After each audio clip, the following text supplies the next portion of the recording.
Hi everyone, I'm अंकित। वैसे तो मैं इंदौर से हूँ, मगर पिछले 1.5 साल से दिल्ली में रह रहा हूँ। और मैंने दिल्ली आकर ही पोइट्री लिखना स्टार्ट किया है।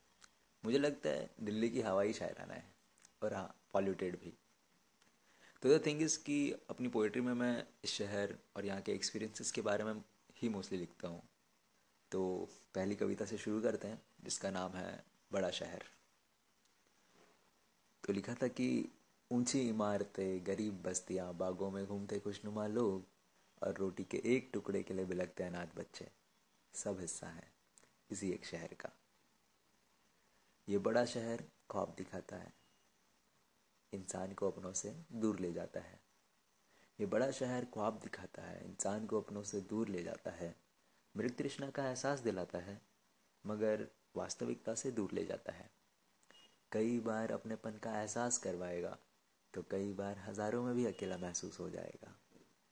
किसी के लिए जन्नत है, तो किसी के लिए है ये दोज़ख। किसी के लिए जन्नत है, तो किसी के लिए है ये दोज़ख। किसी को अपनी थाली का खाना पसंद नहीं आता, तो दूजा अन्न के एक दाने के लिए तरस जाता। सिक्के के दो पहलू की तरह है ये शहर। सिक्के के दो पहलू की तरह है ये शहर। ख्वाब सबको दिखाता है, मगर पूरे कुछ के ही कर पाता है। ऊंची इमारतें, गरीब बस्तियां, लंबी गाड़ियों में घूमते लोग, और उन्हीं गाड़ियों का शीशा साफ करते मासूम बच्चे, सब हिस्सा है इसी एक शहर का। और कुछ एक दो छोटी छोटी शायरियाँ भी है जो मैंने लगभग 1 साल पहले लिखी थी।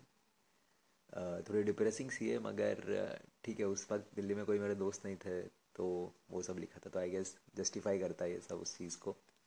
तो लिखा था कि कहने के लिए बहुत कुछ है, मगर सुनने वाला कोई नहीं। कहने के लिए बहुत कुछ है, मगर सुनने वाला कोई नहीं। ये सफ़र खूबसूरत बहुत है, मगर साथ चलने वाला कोई नहीं। कहने के लिए बहुत कुछ है, मगर सुनने वाला कोई नहीं। ये सफ़र खूबसूरत बहुत है, मगर साथ चलने वाला कोई नहीं। प्यार करने वाले बहुत हैं, प्यार जताने वाला कोई नहीं। वैसे शहर में लोग तो बहुत हैं, मगर अपना कहने वाला कोई नहीं। एक और लिखा था कि हज़ारों की भीड़ में भी खुद को अकेला पाता हूँ। हज़ारों की भीड़ में भी खुद को अकेला पाता हूँ। अपनों से रूठ जाने पर भी खुद ही मान जाता हूँ। अपने गमों को हंसी के पीछे छुपा कर बैठता हूँ। अपने गमों को हंसी के पीछे छुपा कर बैठता हूँ, क्योंकि अपनी बातें सिर्फ इन खाली पन्नों से कहता हूँ। अच्छा, एक और शायरी है जो एक्चुअली मेरी लाइफ की पहली शायरी जो मैंने लिखी थी। तो बात कुछ ऐसी थी कि मैं जब दिल्ली आया था, उस वक्त यहाँ मेरे कोई दोस्त नहीं थे। घर की और घर के खाने की, दोनों की ही बहुत याद आती थी। आसपास लोगों को देखता था तो सब स्ट्रेस कम करने के लिए स्मोक और ड्रिंक किया करते थे। और चूंकि मैं ये दोनों ही चीज़ें नहीं करता, तो कई बार मैं खुद को इन ऊंची इमारतों के बीच कैद पाता था।